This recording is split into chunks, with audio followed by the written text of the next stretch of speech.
Assalamualaikum warahmatullahi wabarakatuh. Pada kesempatan kali ini kita akan bahas materi selanjutnya setelah UTS ya. Materi ini berjudul pengembangan kapabilitas organisasi dan juga budaya perusahaan. Oke, di sini kaitannya dengan eksekusi strategi. Ada 8 komponen dalam eksekusi strategi. Ada yang pertama, mulai dari membangun kapabilitas, kemudian kompetensi, kemudian juga menilai kekuatan sumber daya, tujuannya agar eksekusi strategi tadi bisa berjalan dengan baik. Kemudian ada juga dari segi leadership atau kepemimpinan yang baik dalam rangka juga untuk mendukung eksekusi strategi tersebut. Kemudian membentuk lingkungan kerja, budaya organisasi tadi ya, corporate culture, kemudian ada juga terkait dengan reward dan juga insentif, kemudian kebijakan, prosedur, best practice, bahkan sampai ke sistem operasional, sistem informasi, dan hal-hal lain yang terkait dengan eksekusi strategi. Oke, di sini yang pertama adalah membangun kapabilitas organisasi. Di sini ada beberapa hal ya yang dilakukan, mulai dari staffing. Kalau masih ingat di manajemen, proses manajemen ada salah satu aktivitas yaitu staffing. Biasanya kaitannya adalah dengan sumber daya manusia. Nah, di sini melakukan dengan menempatkan tim manajemen yang kuat, juga merekrut, serta nanti sampai ke aktivitas yang selanjutnya ya, mulai dari merekrut, mentraining, memberikan insentif, pengembangan, dan lain sebagainya untuk karyawan-karyawan yang bertalenta.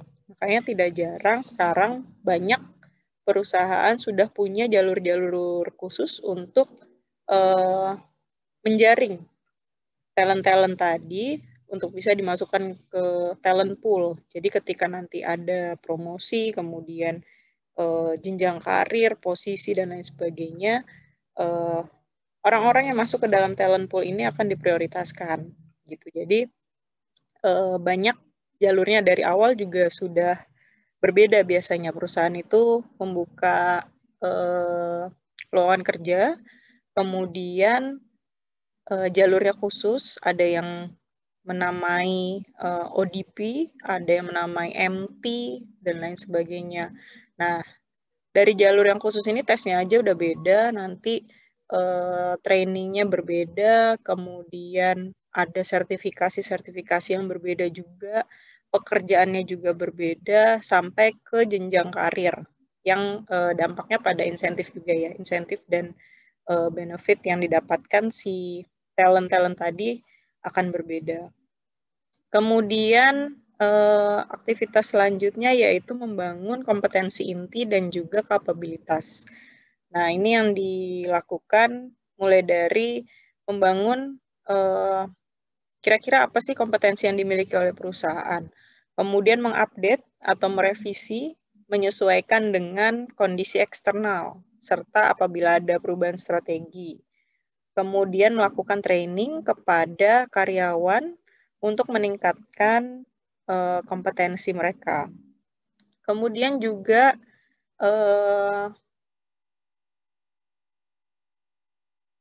yang dilakukan selanjutnya adalah dengan matching, menyocokkan dengan struktur organisasi.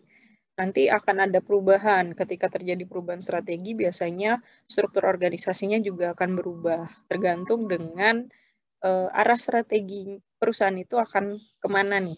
Jadi nanti mungkin bisa jadi ada pemangkasan atau bahkan ada penambahan divisi-divisi yang baru. Oke, kemudian ini tadi sudah dibahas sekilas ya mengenai staffing. Di situ ada membentuk sebuah tim manajemen, dengan cara menempatkan talent-talent tadi juga, kemudian merekrut serta memberikan training kepada karyawan yang capable. Ini beberapa aktivitasnya yang dilakukan di dalam staffing ini.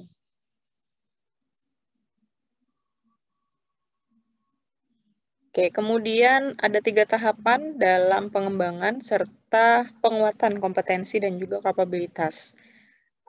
Tahap pertama, yaitu yang pertama, si organisasi itu harus mengembangkan kemampuannya. Mulai dari skill, experience, kemudian kemampuan-kemampuan lain yang dimiliki oleh si perusahaan atau organisasi. Kemudian yang kedua, tahapan kedua, perusahaan mulai mempelajari performansinya supaya tetap terjaga dengan baik, kinerjanya tetap terjaga dengan baik, dan juga disesuaikan dengan cost yang sudah direncanakan sebelumnya. Kemudian di tahapan ketiga, organisasi harus mengupdate pengetahuan, mengupdate mungkin teknologi, dan lain sebagainya. Tujuannya adalah untuk bisa meraih kinerja yang lebih baik dibandingkan dengan pesaing. Nah, ini ada 3 tahapan ya di dalam pengembangan tadi, kompetensi dan juga kapabilitas. Kemudian di dalam prosesnya yang dilakukan, yang pertama mulai dari paham kompetensi intinya, kemudian kapabilitas seperti apa, kemudian mulai lebih berusaha lebih menguatkan kompetensi dan kapabilitas untuk bisa meraih competitive advantage atau keunggulan bersaing. Kemudian juga bisa mengutak-atik atau mengadjust kompetensi perusahaan supaya tujuannya agar tetap update dan juga tetap memiliki kapabilitas yang terbaru, terkini dibandingkan dengan perusahaan-perusahaan pesaingnya. Oke, kemudian selanjutnya adalah tahapan.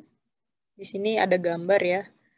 Tujuannya adalah untuk meraih competitive advantage. Kalau masih ingat, keunggulan bersaing. Nah, dimulai dari resource, sumber daya yang dimiliki, berwujud maupun tidak berwujud, menjadi sebuah kapabilitas atau kemampuan, kemudian jadi kompetensi inti. Nah, dari sumber daya tadi, diakses atau dinilai dengan menggunakan 4 kriteria untuk meraih sustainable advantage, keunggulan yang terus-menerus. Nah, ini dikenal juga dengan VREN framework. Di sini ada valuable, rare, inimitability, kemudian non-substitutable capability. Jadi, ketika perusahaan punya sumber daya, punya resource gitu ya, baik itu tangible maupun intangible, dilakukan assessment apakah sumber daya yang dimiliki perusahaan itu termasuk ke dalam framework VREN ini. Jika salah satu kompetensi ini saja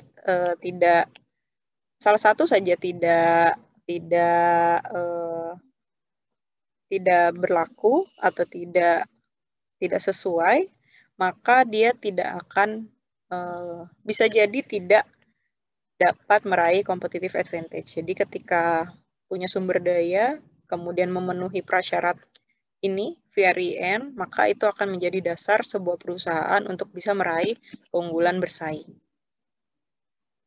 Oke, kemudian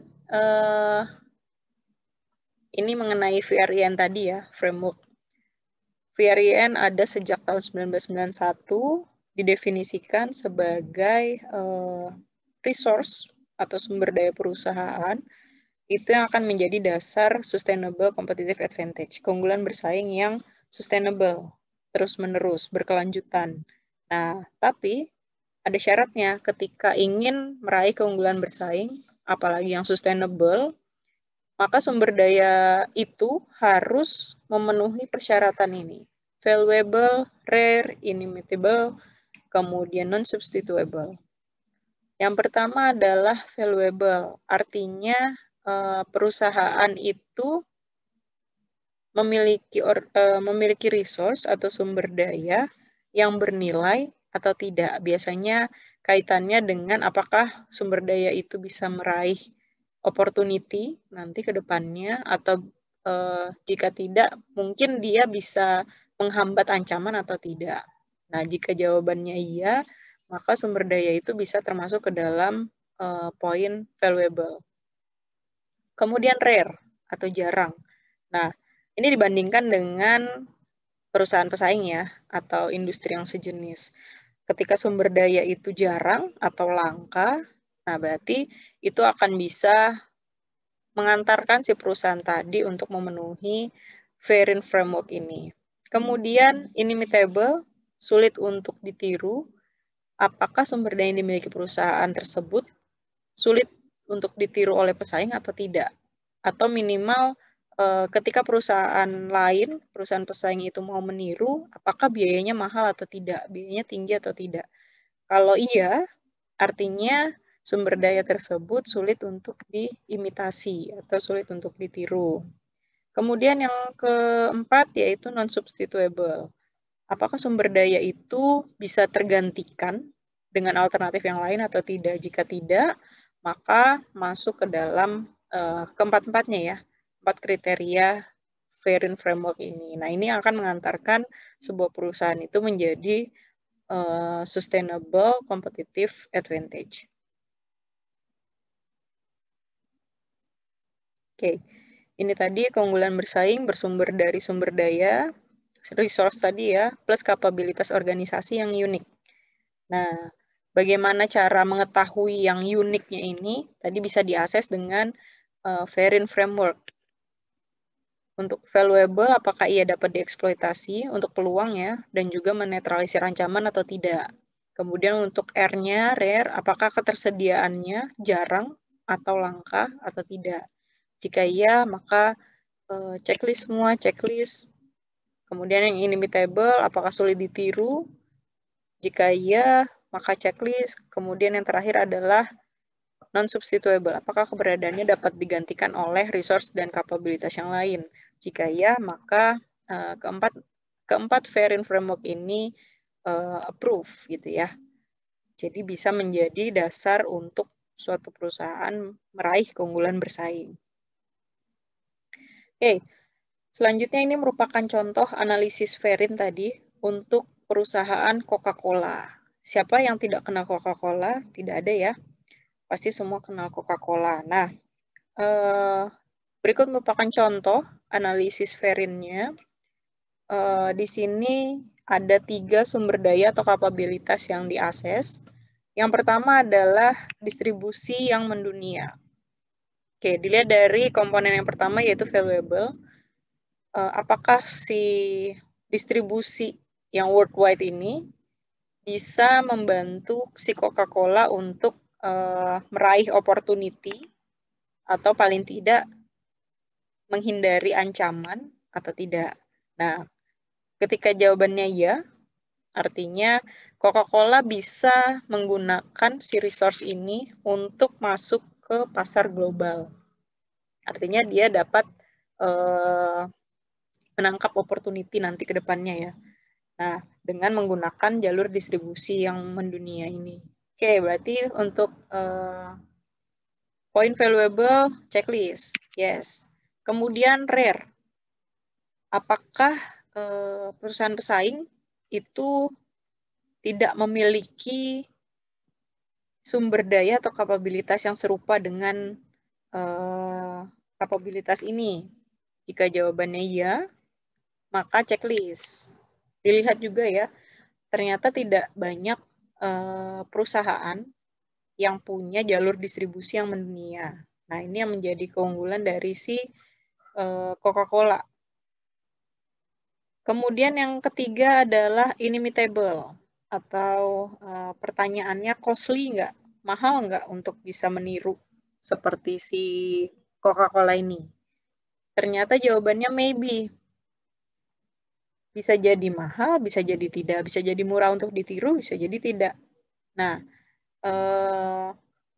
dilihat pesaing yang paling dekat dengan Coca-Cola adalah Pepsi. Oke, di sini siapa yang tim Coca-Cola dan siapa yang tim Pepsi? Kita bahas Coca-Colanya dulu ya. Di sini Coca-Cola itu punya jalur distribusi yang mendunia, sementara Pepsi belum.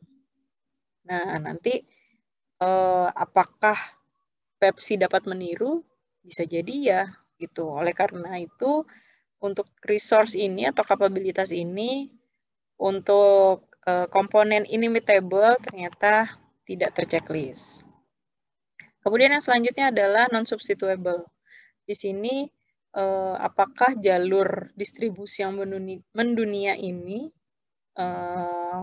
bisa digantikan atau tidak?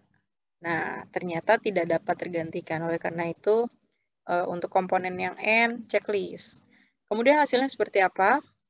Ketika salah satu tidak terchecklist, maka dia belum bisa menjadi sebuah core kompetensi yang mengarah pada sustain competitive advantage. Jadi, disebabkan oleh satu poin nih, ketika distribusi itu mungkin bisa ditiru oleh pesaing, maka bisa jadi kapabilitas yang ini tidak bisa menjadikan si perusahaan untuk bisa meraih keunggulan bersaing.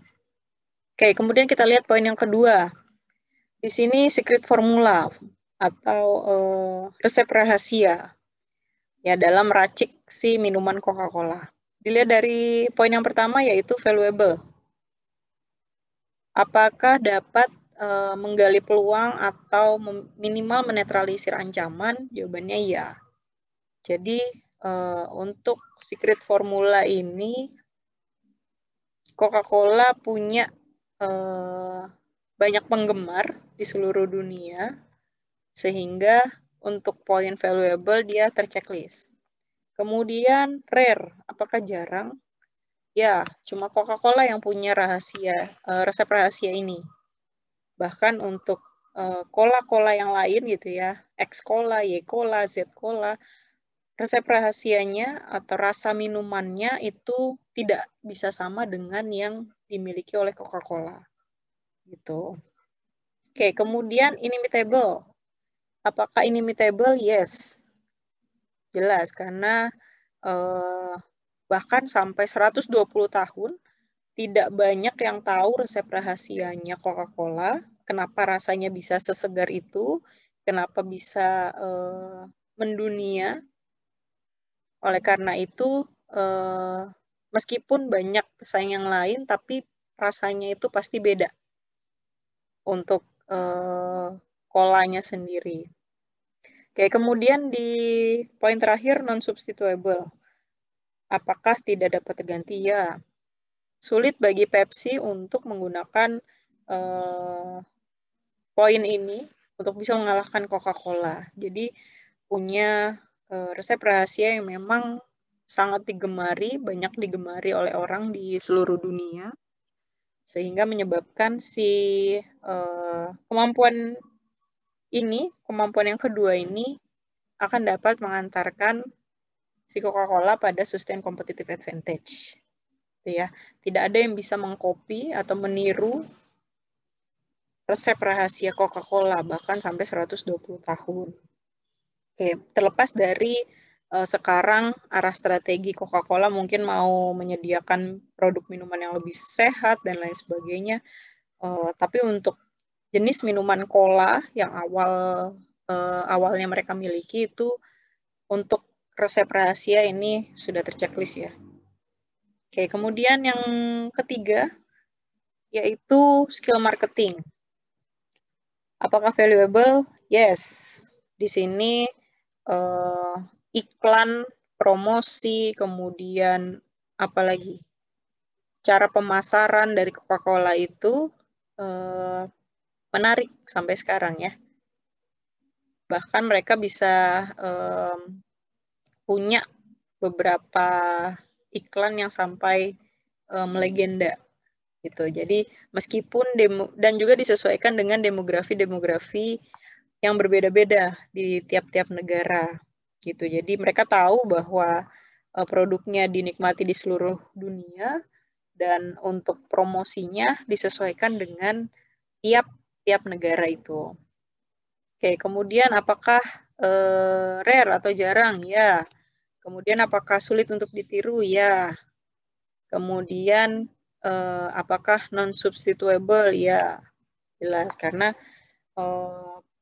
bahkan Pepsi pun tidak bisa untuk meniru skill marketing yang dimiliki oleh Coca-Cola. Oke, nah ini contoh analisis Verin untuk satu perusahaan ya, yaitu Coca-Cola. Oke, next selanjutnya adalah struktur organisasi.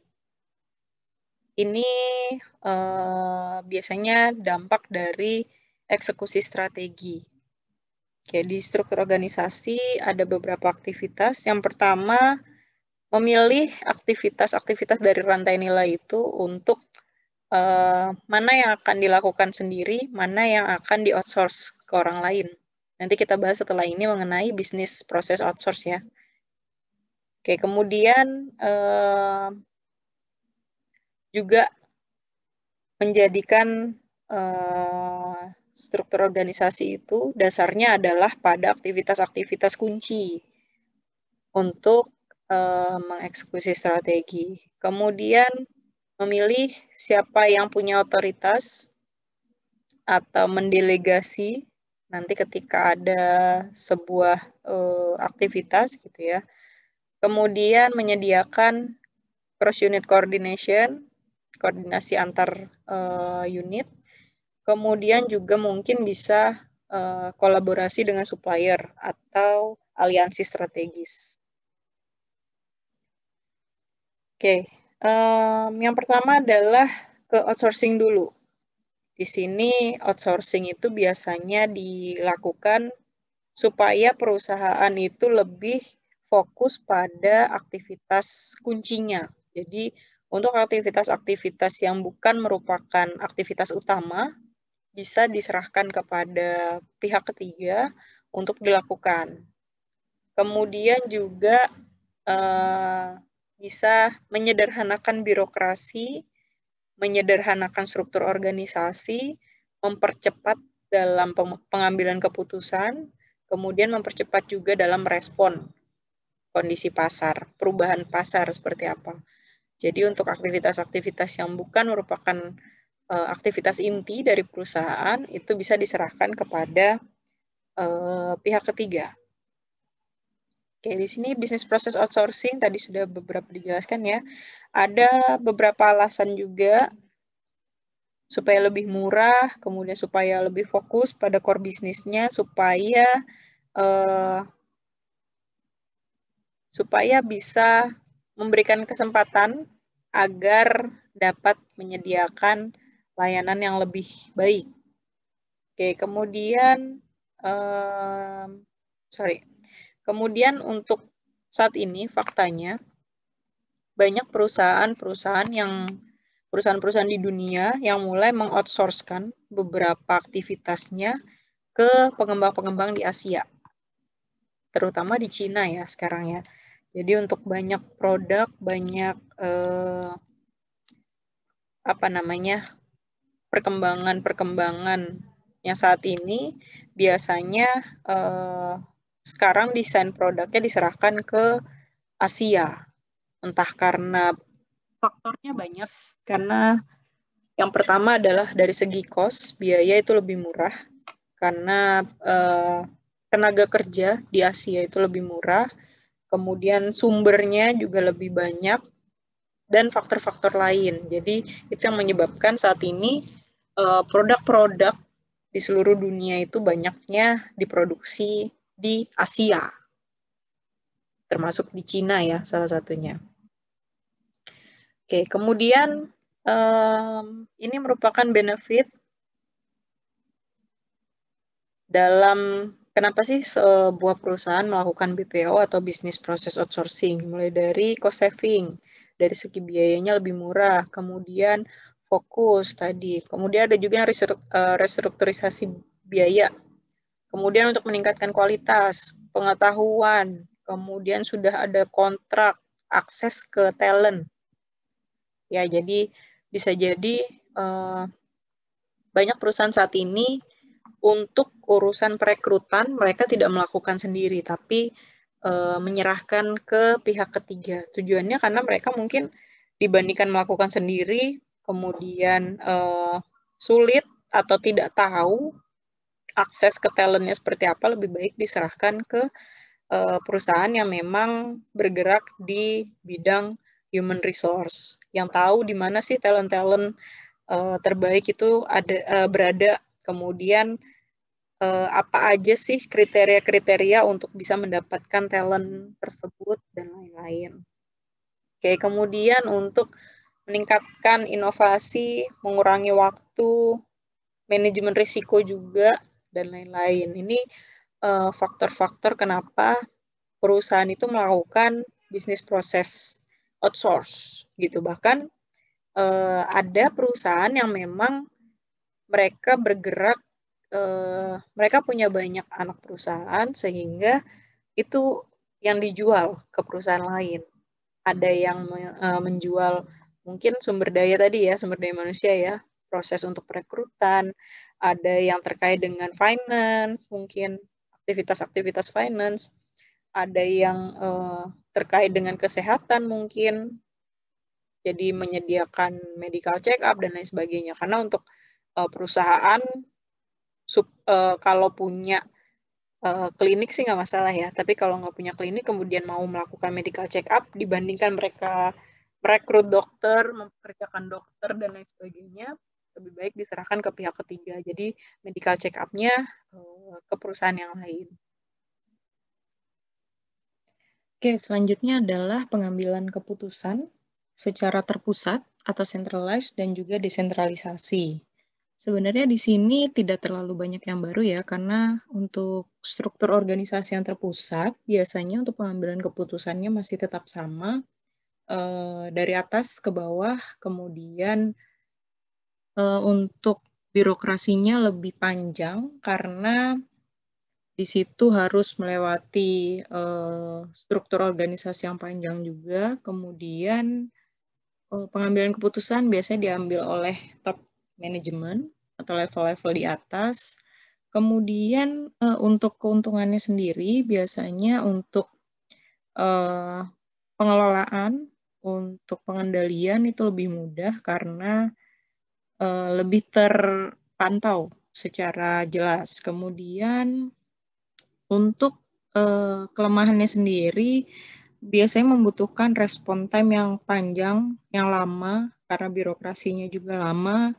Kemudian responsibility atau tanggung jawab dari masing-masing karyawan itu sedikit karena memang pengambilan keputusannya diambil oleh top manajemen. Nah, kalau di desentralisasi itu sebaliknya ya. Jadi pengambilan keputusan itu biasanya diberikan kepada siapa yang paling related sama permasalahan tersebut. Kemudian tidak menutup kemungkinan bahwa karyawan-karyawan di level bawah atau di level menengah itu bisa mengambil keputusan juga. Sehingga di sini keuntungannya jelas bahwa seluruh karyawan itu lebih terlatih dalam berinisiatif, kemudian juga lebih bertanggung jawab karena pengambilan keputusan diserahkan kepada siapa yang paling related.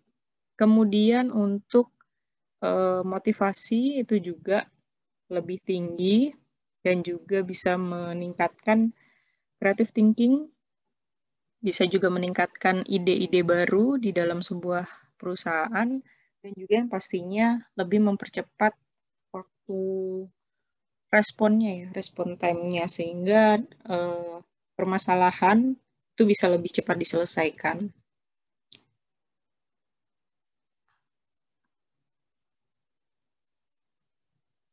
Oke, kemudian yang selanjutnya adalah terkait corporate culture atau budaya perusahaan.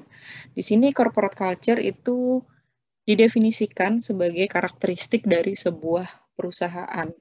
Jadi, bagaimana atmosfer pekerjaan, bagaimana lingkungan kerja, budaya kerja, kemudian nilai-nilai apa saja yang dianut oleh satu organisasi tertentu, kemudian kepercayaan, prinsip bisnis, tradisi-tradisi, perilaku, dan lain-lain. Itu semua tergambar di corporate culture.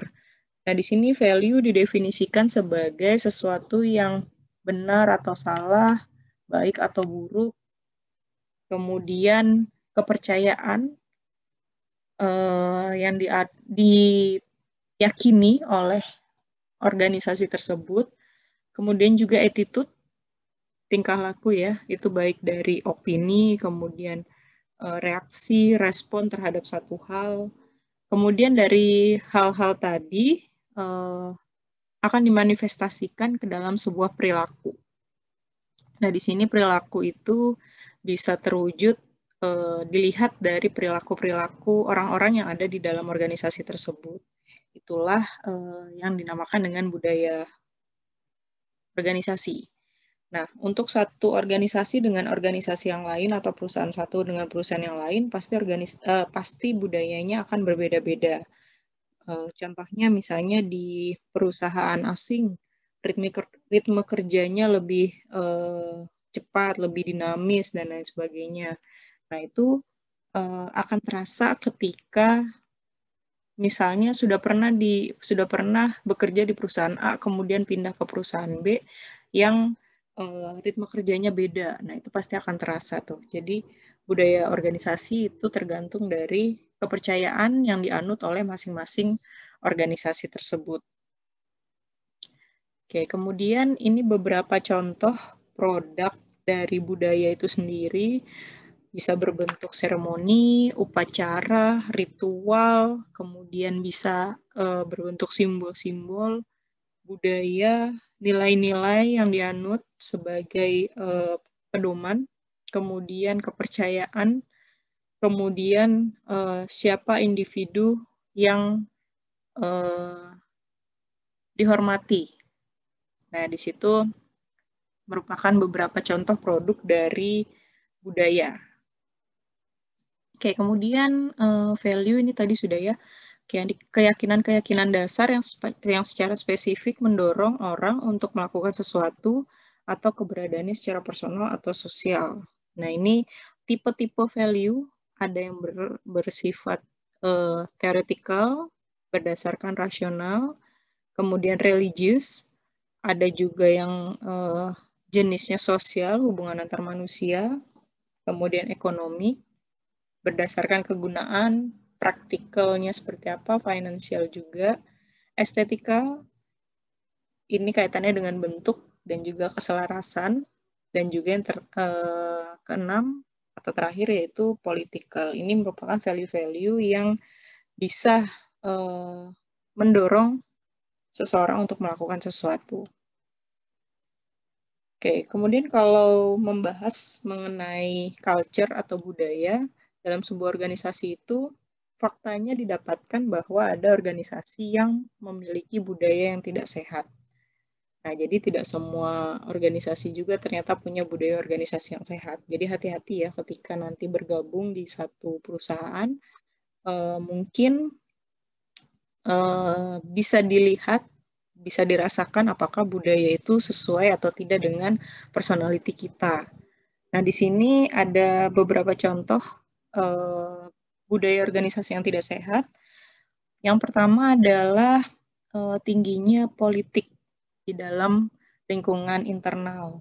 Nah, jadi di sini biasanya nanti pencapaian-pencapaian atau achievement-achievement itu tidak murni didasari oleh prestasi atau kinerja, tapi bisa jadi juga politik.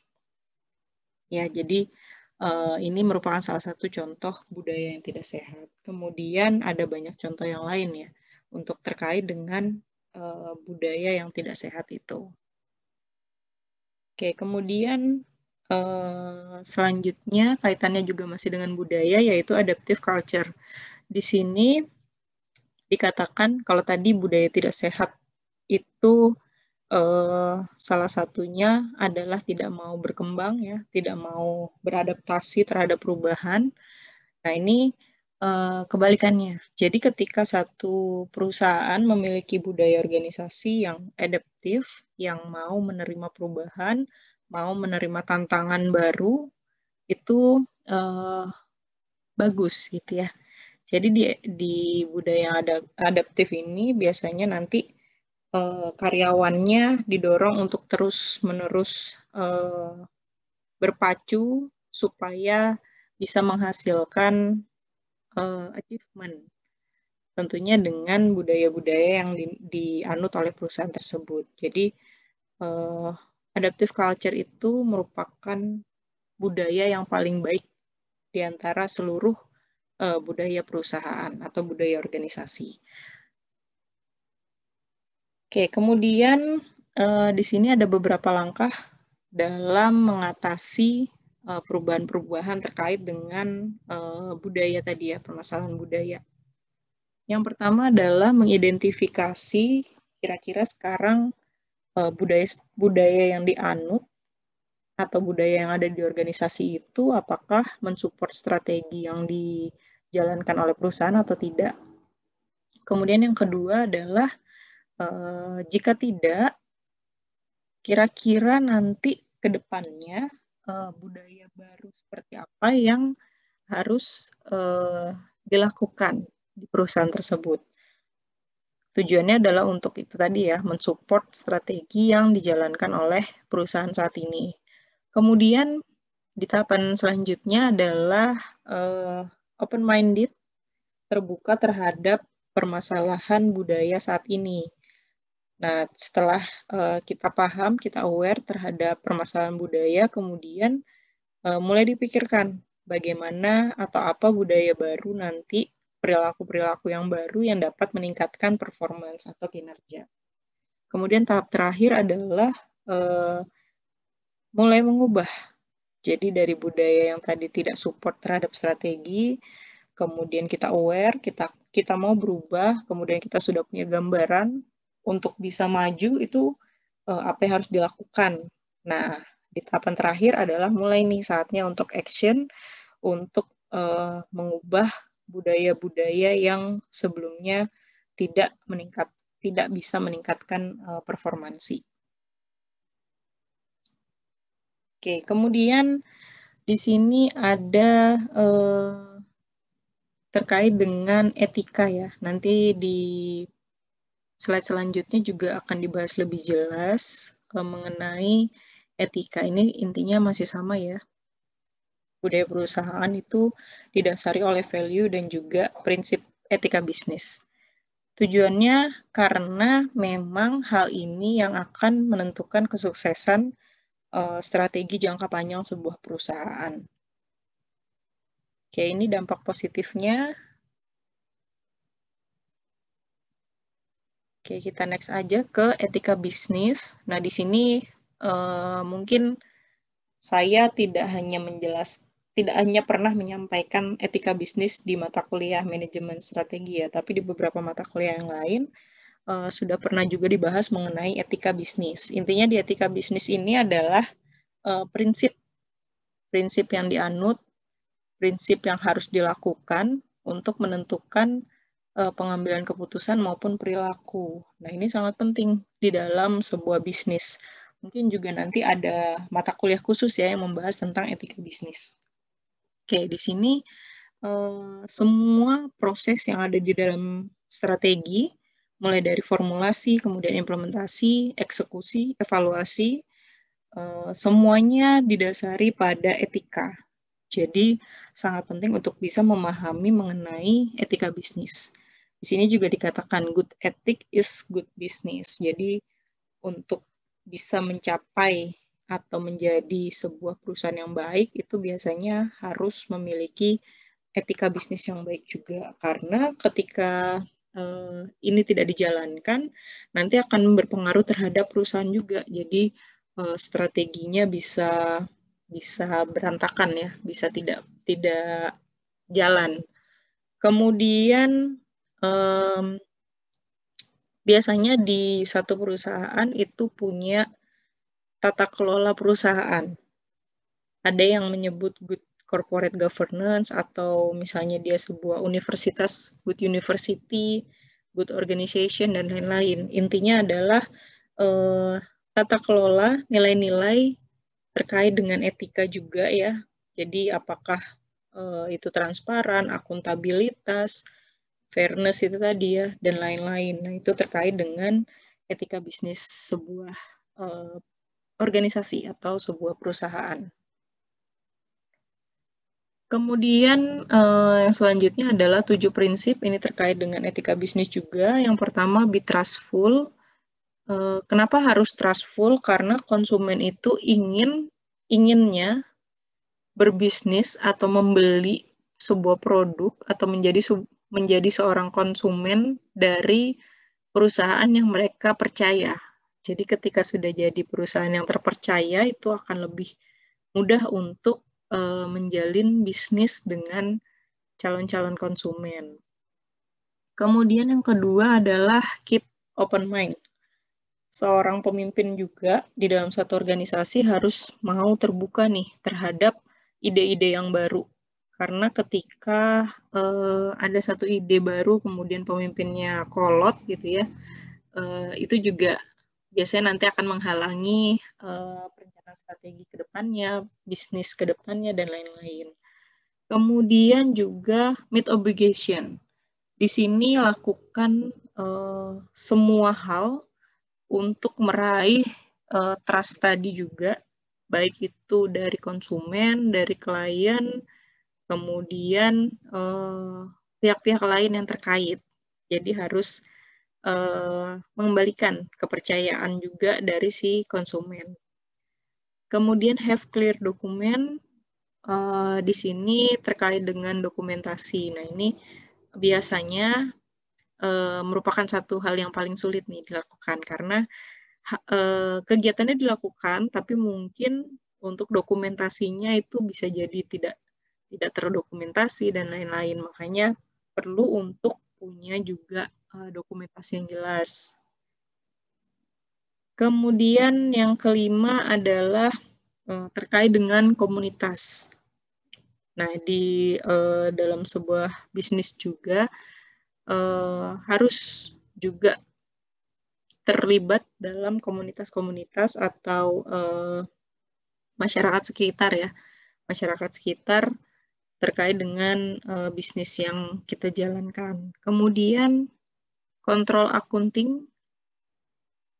Nah, ini terkait dengan progres, sejauh mana si perusahaan itu